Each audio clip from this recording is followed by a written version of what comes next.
오늘 말씀 너무 잘 아시는 내용이죠? 어제 말씀은 뭐였습니까? 열 처녀의 비유. 그 열 처녀의 비유를 통해서 강조하는 것은 준비하라 하는 거죠. 무엇을 준비하느냐? 예수님이 오실 때까지, 재림하실 때까지 우리는 이 세상을 살 때 늘 준비된 삶을 살라 하는 것이 강조되었습니다. 그런데 이제 오늘 말씀도 어제 말씀에 의해서 비유입니다. 그 비유 가운데 강조되는 것이 뭐냐면 맡겨진 일에 충성하라 하는 얘기입니다. 자, 어제 비유는 뭐라고요? 준비하라 하는 것이고 오늘 말씀은 맡겨진 일에 충성하라 하는 이 내용을 담고 있습니다. 이 이야기를 설명하기 위해서 비유를 든 거예요. 근데 그 비유를 든 내용이 뭐냐면 너무 잘 아시는 말씀이죠. 주인이 종에게 재물을 맡겼습니다. 얼마를 맡겼냐면 이 달란트비예요. 5달란트, 2달란트, 1달란트. 근데 이 달란트라고 말하면 어느 정도 액수가 될 것 같습니까? 1달란트는 얼마나 될 것 같아요? 이 1달란트는 6,000데나리온입니다. 6,000데나리온. 이 데나리온은 하루 일에서 벌 수 있는 돈이에요. 한 데나리온이. 그러니까 6,000데나리온이라는 얘기는 뭐냐면 노동자가 1년에 300일을 일한다 그러면 20년 동안 받을 수 있는 봉급입니다. 20년. 그러니까 예를 들면 1달란트면 20년 임금이다. 그러면 뭐 1년에 한 2,500만 원을 받는다. 그러면 20년이면 얼마예요? 5억이 되는 거죠. 5억. 그렇죠? 그러니까 1달란트 준 돈의 액수는 오늘 우리들의 보통 평균이라고 말씀할 때 좀 보통 그냥 좀 서민적인 부분에서 이야기하면 한 5억 정도를 준 겁니다. 그러니까 주인이 그 1달란트 5억을 주면서 이것을 잘 관리하라 하고 주고 간 겁니다. 그러면 이제 2달란트는 얼마나 되는 거예요? 뭐 수학을 잘 하시니까 자, 1달란트가 5억이면 2달란트는 10억이겠죠. 10억을 맡겨놓고 간 거죠. 그러면 5달란트는요. 이거 좀 어렵긴 해요. 25억. 25억 정도를 맡고 간 겁니다. 근데 이제 이 주인이 맡기고 나서 맡긴 다음에 뭐 한 달 후에 돌아오고 그러지 않죠? 이 본문에 보면 오랜 후에 그러죠. 18절에 오랜 후에. 그러니까 한참 있다가 돌아온 겁니다. 넉넉하게 그 돈을 관리할 수 있도록 맡겨놓고 오랜 후에 그렇게 말하죠. 10절에 돌아왔습니다. 그리고 이제 결산을 하는 겁니다. 결산을 할 때 이 5달란트 25억 정도를 맡겨놓은 그 종은 장사를 해서 그렇죠? 그래서 여기 보면 장사를 했다 그러죠. 16절에 보면 5달란트 받은 자는 바로 가서 그것으로 장사하여 또 5달란트를 남기고 그랬죠. 그러니까 25억을 줬는데 그 돈을 가지고 바로 사업을 시작한 거죠. 그래서 얼마를 남겼다고요? 배를 남겼어요. 그러니까 25억을 줬는데 25억을 남겼으니까 총 자산이라고 그러나요? 그것이 이제 그러니까 50억이 된 거죠. 50억. 괜찮죠? 이 억으로 나오니까 너무너무 좋아하시는 것 같아요. 자, 근데 2달란트 받은 자도 똑같은 문맥으로 설명합니다. 17절을 보면 2달란트 받은 자도 그같이 하여. 자, 그같이 했다는 것은 5달란트 받은 사람처럼 그도 장사를 해서 2달란트를 남겼으되, 그렇죠? 2달란트, 그러니까 이 사람은 10억 받아가지고 한 10억을 남긴 거죠. 자, 그런 반면에 이 1달란트 받은 자는 가서 땅을 파고 그 주인의 돈을 감추어 뒀더니 두 사람은 장사를 해서 이윤을 남겼다면 마지막 1달란트 받은 사람은 그냥 땅에 묻어두었다. 땅에 묻어두면 절대 이젠 돈이 생기는 건 없죠. 그게 썩지 않으면 다행이죠. 근데 이렇게 되었다는 이제 이야기를 비유로 하는 겁니다. 그리고 나서 이제 뒤에 이제 9절 오랜 후에 하면서 그 주인이 돌아와서 이제 종들에게 이제 그 결산을 하는데 5달란트를 남긴 사람에게는 뭐라고 주인이 평가하냐면 21절을 보면요. 그 주인이 이르되 잘하였도다 착하고 충성된 종아 내가 적은 일에 충성하였음에 내가 많은 것을 내게 맡기리니 내 주인의 즐거움에 참여할지어다 하고 자, 이 주인이 뭐라고 칭찬을 했어요? 잘하였도다 충성된 종아 그러면서 주인의 즐거움에 참여할 수 있다 이렇게 말씀하시면서 내가 적은 일에 충성하였어요. 자, 적은 일에 충성했다 그래요. 그러니까 25억을 주고 25억을 남긴 것을 제가 볼 때는 그렇게 작은 규모가 아닌데 주인은 뭐라고 칭찬해요? 적은 일에 충성했다 이거죠. 자, 그리고 2달란트 받은 자에게도 22절을 보면 똑같이 말씀합니다. 잘하였도다 충성되가 내가 적은 일에 충성하였다 이렇게 말합니다. 자, 이렇게 반응하는 반면에 이제 24절을 보면 이제 1달란트 받은 종에 대한 얘기가 좀 긴데요. 24절 1달란트 받았던 자는 와서 이르되 주인이여 당신은 굳은 사람이라 심지 않은 데서 거두고 해치지 않은 데서 모은 줄을 내가 알았으므로 모으는 줄을 내가 알았으므로 두려워서 나가서 당신의 달란트를 땅에 감추어뒀나이다. 보소서 당신의 것을 가지셨나이다. 이러죠. 그러니까 이 1달란트 받은 사람은 그것을 가지고 이윤을 남기지 않고 땅에 묻어두었는데 이 주인에 대한 평가가 뭐냐면 주인을 별로 좋게 평가하지 않아요. 뭐라고 평가해요? 당신은 굳은 사람이라. 그러니까 좋지 않은 평가를 하는 것에 대해서 주인이 네가 나를 잘못 지금 이해하고 있다 이러면서 이제 그 돈을 뺏고 그리고 5달란트 받은 자에게 주고 그 다음에 이제 뒤에 보면 그 저주하는 내용이 나오죠. 30절 이 무익한 종을 바깥 어두운 데로 내쫓으라 거기서 슬피우며 이를 갈리라 하니라 하는 내용으로 마무리를 합니다. 자, 이것이 이제 오늘 본문의 내용인데요. 뭐 이 내용을 모르는 사람은 없죠. 이 내용은 뭐 예수 믿지 않는 사람도 잘 알아요. 주일학교 때 이 내용을 많이 다루잖아요. 그러면 이 내용이 주는 전체적인 교훈이 뭐냐? 자, 이 달란트 비유는 하나님이 우리에게 일을 맡기실 때 넉넉하게 주고 맡기십니다. 그렇죠? 그러니까 이 맡긴다는 것이 우리에게 장사로 돈을 맡긴다는 것이 아니고 비유니까요. 우리에게 사명을 주셨어요. 일할 수 있는 하나님의 일을 할 수 있는 그런 무엇인가를 우리에게 주셨습니다. 그러니까 우리에게 은사를 주신 거지. 이 달란트라는 것은 원래 은사라는 그런 뜻도 있잖아요. 그러니까 우리에게 하나님의 일을 맡기셨어요. 근데 똑같이 맡긴 게 아니고 어떤 사람은 5달란트, 어떤 사람은 2달란트, 어떤 사람은 1달란트. 그래서 오늘 본문을 자세히 보세요. 하나님이 그 돈을 이렇게 액수가 다르긴 하지만 그 액수에 따라서 사람을 차별하지 않습니다. 그러니까 하나님이 주시는 그것은 사람에 따라서 많이 줄 수도 있고 조금 줄 수도 있어요. 근데 그것이 그 사람의 어떤 크기와 작은 것으로 구별하는 것은 아니란 말이죠. 우리가 요즘 이런 말들을 많이 하잖아요. 평등에 관한 이야기를 많이 하잖아요.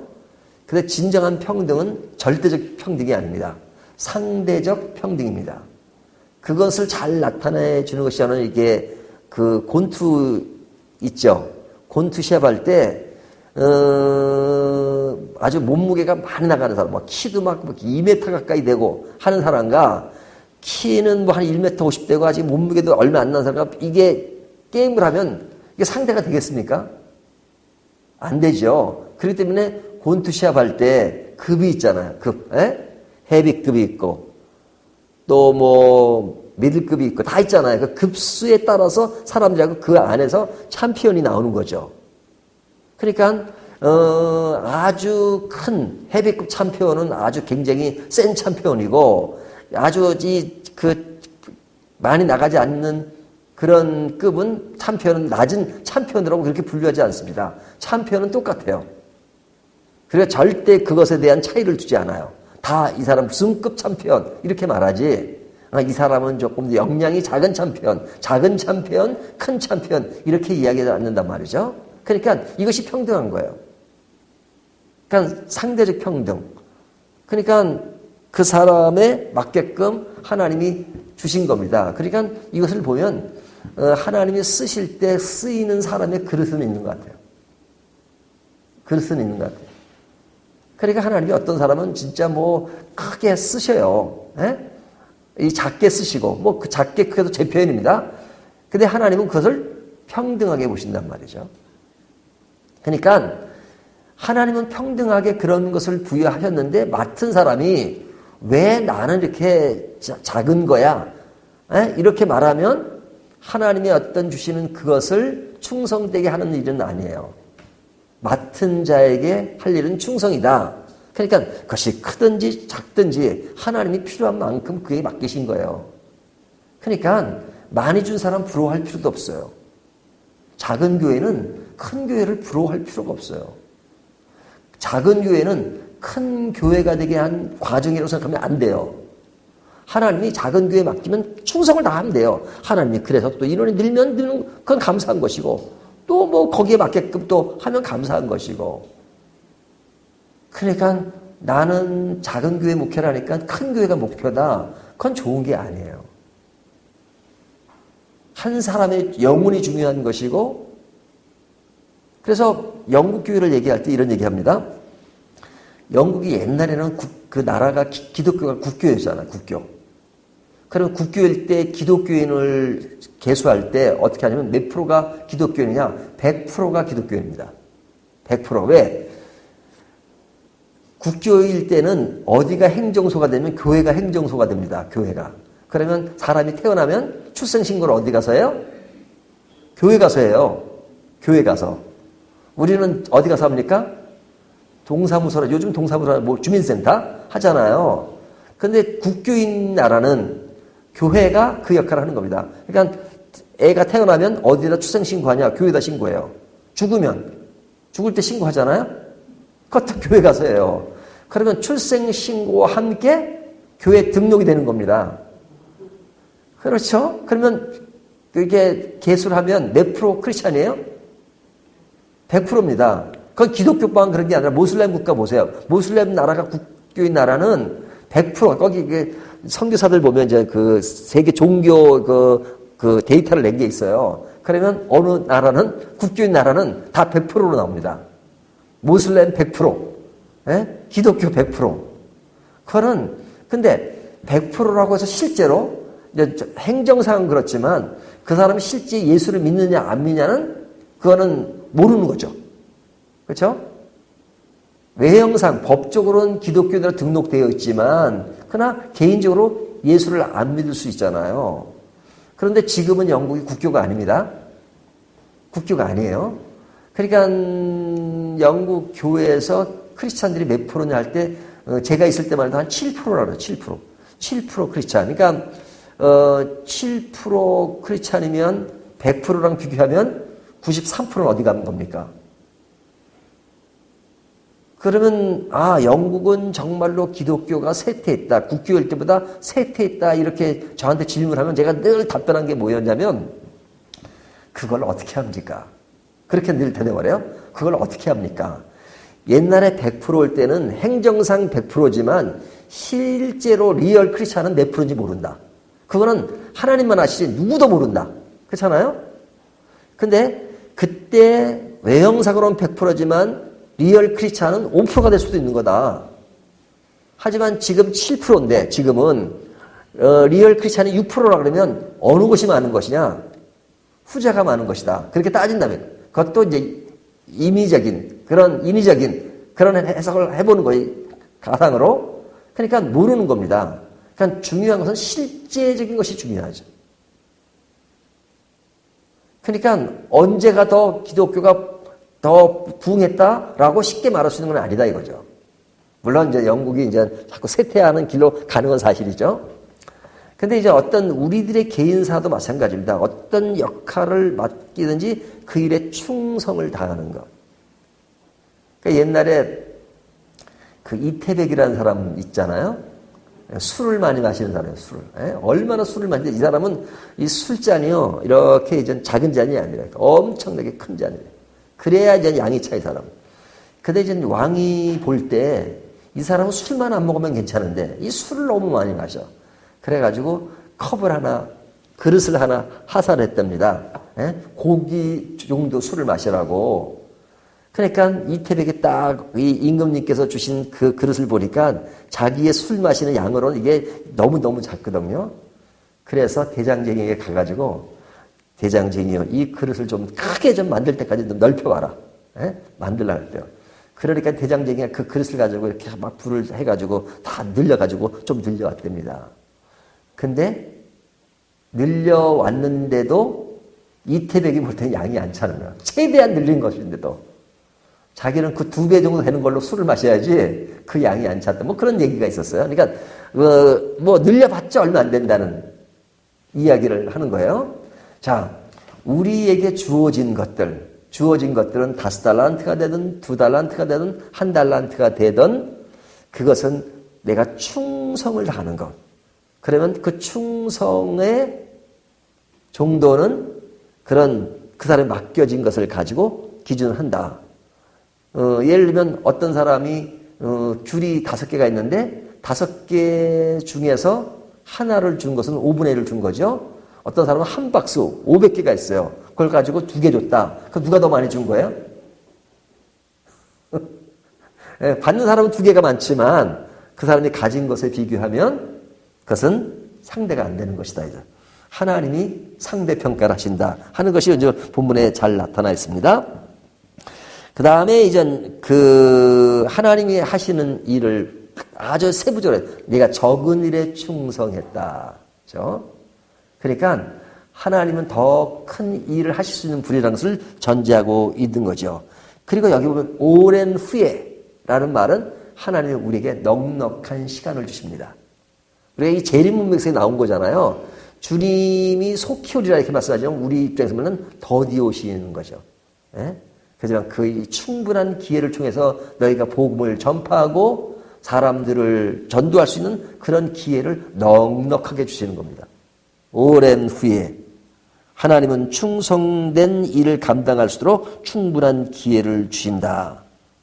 그리고 그 일을 다 감당한 사람에게 하나님은 풍족하게 주십니다. 하지만 게으른 자에게 충성되지 않은 자의 것은 빼앗아 가십니다. 그리고 충성된 자에게 주시는 것. 그러니까 이게 지금 재림문맥에서 어제 본문은 준비하라 하는 것이라면 우리는 그 맡겨진 일이 크든지 작든지 충성을 당해서 그 일을 행하는 것. 이것이 재림을 준비하고 사는 성도의 아름다움이다 하는 것을 오늘 본문이 말씀해 주고 있습니다. 우리가 어떤 자세로 살아야 하는가 하는 것들을 더 깊이 생각하는 저와 여러분이 되시기를 주님의 이름으로 축원합니다.